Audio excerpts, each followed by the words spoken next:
আসসালামু আলাইকুম বন্ধুরা। ইরান এবং মার্কিন যুক্তরাষ্ট্রের সংঘাত সমস্ত বৈরিকতাকে ছাপিয়ে এখন একটা জায়গায় এসে থেমেছে। থেমেছে বলবো না, একটা প্রকট আকার ধারণ করেছে। সেটা হচ্ছে যে ইরানের কোহেগুলু ও বোয়ের আহমেদ প্রদেশ, যেটার মোট আয়তন 15,500 বর্গ কিলোমিটার, অনেকটাই পাহাড়ি এলাকা। সে এলাকায় আপনারা অবশ্যই এতক্ষণে জেনে গেছেন যে মার্কিন যুক্তরাষ্ট্রের ই মার্কিন যুক্তরাষ্ট্রের F-15 strike eagle jet fighter বিমান ভূপাতিত করেছে ইরানের প্রতিরক্ষা সিস্টেম, যার ফলে দুজন ক্রু, বিমান তো বিধ্বস্ত হয়েছেই, দুজন ক্রু তাদের লাইফ রিস্কে আছে। দুজন ক্রুর মধ্যে একজনকে রিপোর্টেডলি আমেরিকা বলছে যে তাদেরকে একজনকে উদ্ধার করা হয়েছে, বাকি যে একজন তার খোঁজে তারা চেষ্টা করছে। বাট ইরান যেটা বলছে যে দুজনের কেউই এখনও জীবিত নেই। যদি কেউ ধরিয়ে দিতে পারে, ইরানের IRGC এবং ইরান গভর্নমেন্ট কালকেই তাদের রাষ্ট্রীয় টেলিভিশনে ঘোষণা দিয়েছে যে যারা জীবিত অবস্থায় মার্কিন ক্রুকে বা পাইলটকে বা তাদের ভাষায় অপরাধী পাইলটকে যদি ধরিয়ে দিতে পারে, তাহলে 10 বিলিয়ন তুমান, মানে ইরানি মুদ্রা তুমান, যেটার তারা হিসাব করেছে 50,000 পাউন্ডের সাথে, যেটা যদি ডলারে কনভার্ট করা হয় তাহলে 66,100 ডলার, আর বাংলাদেশি টাকায় 81 কি 82 বা 80 লাখ টাকা পুরস্কার ঘোষণা করেছে যদি তাদেরকে উদ্ধার করে জীবিত অবস্থায় দিতে পারে। এবং অবশ্য IRGC একটা কথা বলেছে যে অবশ্যই যে আর্মি অফিসার বা এয়ার অফিসার যে ধরা পড়বে তার সাথে যেন লাঞ্ছনার কোনো ব্যবহার না করা হয়, তাকে যেন সুন্দর মতন তাদের কাছে হস্তান্তর করা হয়। কোনো ধরনের লাঞ্ছনা বা অপমানজনক কাজ যদি করা হয় তাহলে সেই পুরস্কার থেকে তারা বঞ্চিত হবে। ওদিকে আমেরিকান এয়ারফোর্স তাদের সর্বোচ্চ চেষ্টা করছে, যেটা জেফ্রি জেমস, আমেরিকার একজন কূটনীতিক এবং সামরিক বিশ্লেষক, এবং যিনি ইরাক এবং আফগানিস্তানে এই ধরনের সামরিক সামরিক উদ্ধার অভিযানের সাথে জড়িত ছিলেন। তিনি বললেন যে এটা খুবই রিস্কি একটি অপারেশন, তবে এটার ব্যাপারে আমেরিকার সক্ষমতা আছে। আর যিনি অন্যান্য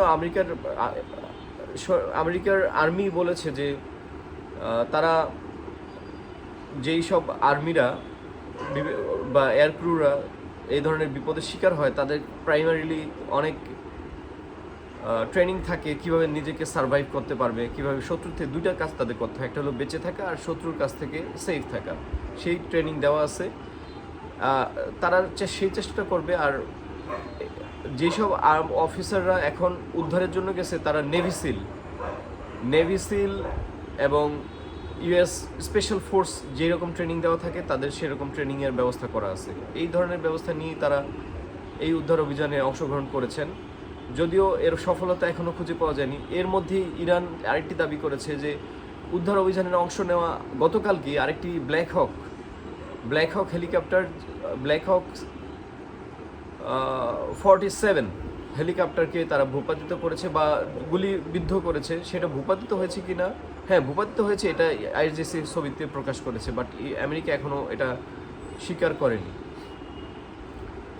তবে যুদ্ধের ভয়াবহতা কিন্তু বাড়ছে, কারণ ওদিকে লেবাননের সীমান্তে লেবাননের সাথে যে একটা ব্রিজ ছিল ইরানের, B1 ব্রিজ, সেটা ধ্বংস করেছে গতকালকে ইসরায়েল।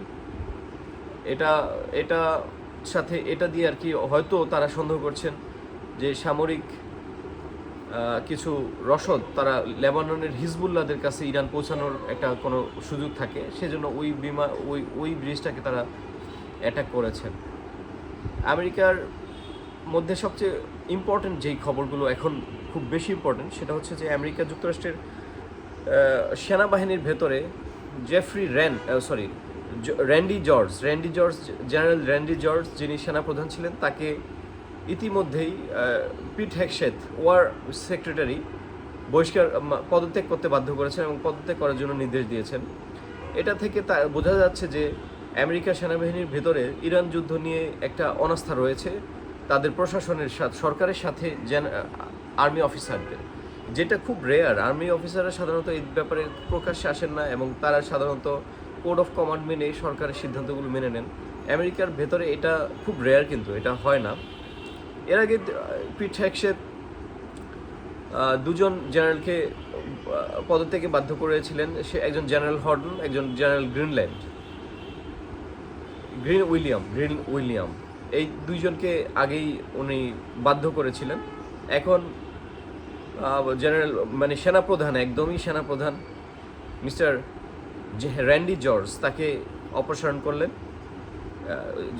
হেগসেথের একটা ব্যাপার যেটা সবাই বলে যে হেগসেথ তার সামরিক বাহিনীতে নিজস্ব মতামত বা মতবাদ বা নিজস্ব কন্ট্রোলে রাখার জন্য অন্যান্য দেশগুলিতে যেরকম ব্যাপারগুলো থাকে না, যে সামরিক বাহিনীকে গুছিয়ে নেওয়া, সেই গুছিয়ে নেওয়ার প্রক্রিয়াটা উনি ওনার মতন করে করছেন।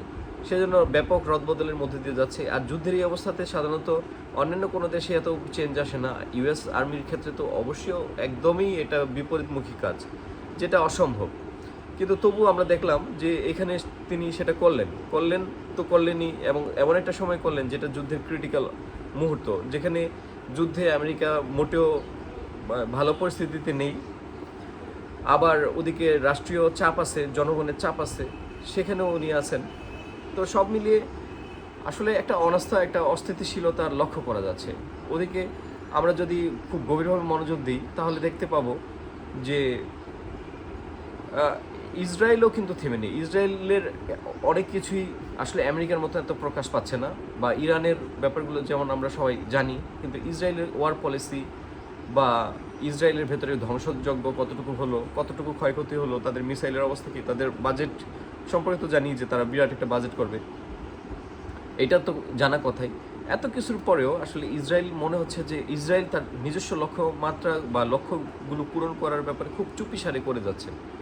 এখানে এই যুদ্ধে তিনটা পক্ষ থাকলেও ইসরায়েল আমার মনে হয় যে সবচেয়ে বেশি সফল কাম এখন পর্যন্ত, কারণ তারা তাদের মতো করে ইউএসকে ব্যবহার করেছে, তাদের মতো করে তার আক্রমণের লক্ষ্যবস্তু ইরানকে ক্ষতিগ্রস্ত করে চলেছে।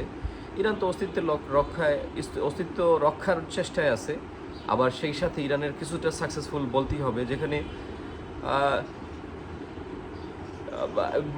প্রেসিডেন্ট ডোনাল্ড ট্রাম্প গত পরশুর তার নিজস্ব রাষ্ট্রীয় ভাষণে, জাতির উদ্দেশ্যে ভাষণে বলেছেন যে উনি ইরানের এয়ারফোর্সকে ডেসিমিনেট করে দিয়েছেন। উনি এয়ারফোর্স, নেভাল ফোর্স বলতে কিছু নেই ইরানের, এবং গর্বভরে অনেক প্রাউড কথা বলেছেন, যেটার সাথে এই গতকালকের শুটডাউন, যেটা F-15 স্ট্রাইক ইগল ভূপাতিত করার সাথে তার কথার সাথে একদম বিস্তর ফারাক, এটা বোঝা যাচ্ছে। যুদ্ধ নিয়ে ডোনাল্ড ট্রাম্পের চিন্তাভাবনা এখন আবার নতুন করে কিছু একটা হতে পারে, কারণ এই সব ক্রাইসিসের ক্ষেত্রে সাধারণত প্রেসিডেন্ট সিক্রেট মিটিং করেন, তাদের নিজস্ব সিক্রেট মিটিং এজেন্ডা থাকে, সেটা দেখা যায় কি করে তিনি। আর আরেকটা যে স্ট্রাইক ফোর্স এখন উদ্ধারের জন্য চেষ্টা করছেন, ব্যাপক চেষ্টা করছেন, হন্যে হয়ে খুঁজছেন, তাদেরও কতটুকু সাফল্য আসে এটা দেখার বিষয়। ওদিকে আইআরজিসিও কিন্তু সমস্ত নাগরিকদেরকে বলে দিয়েছে যে আপনারা যার যার মতন করে, এবং আপনার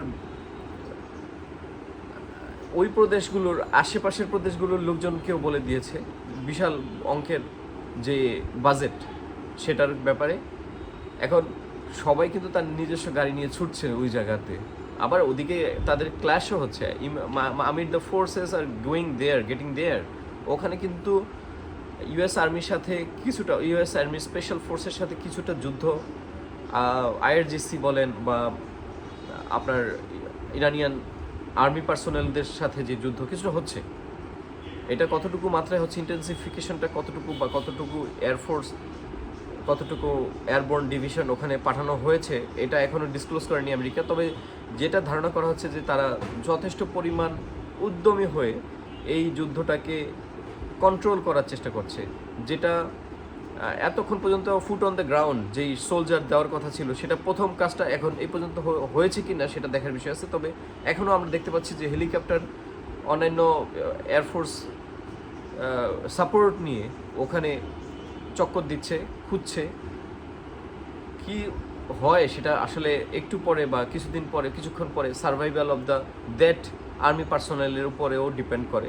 আমরা খুব ব্যাপারগুলো জানবো, আর যখনই আমরা এগুলো জানবো আপনাদের সাথে সামনে সরাসরি নিয়ে আসবো। ততক্ষণ পর্যন্ত আল্লাহ হাফেজ, কথা হবে। আপনারা যারা আমার চ্যানেলটি দেখছেন, যদি ভালো লাগে অবশ্যই সাবস্ক্রাইব করবেন, লাইক করবেন, কমেন্ট করে জানাবেন আপনারা আরও কি জানতে চান। আপনাদের সাথে আমি ক্রিয়েটিভ আলাপ নিয়ে অবশ্যই সবসময় থাকব। সারা বিশ্বের যত আপ টু ডেট খবর, তাৎক্ষণিক নিউজ অ্যান্ড অবশ্যই যেসব খবরগুলোর ভেতরে সত্যতা থাকবে চেষ্টা করব সেগুলো আপনাদের সামনে তুলে ধরার জন্য। ততক্ষণ পর্যন্ত আল্লাহ হাফিজ, আসসালামু আলাইকুম। ভালো থাকুন, নিরাপদ থাকুন। এই সুন্দর বিশ্ব যুদ্ধমুক্ত হোক সেই কামনায় এখনকার মতো বিদায়।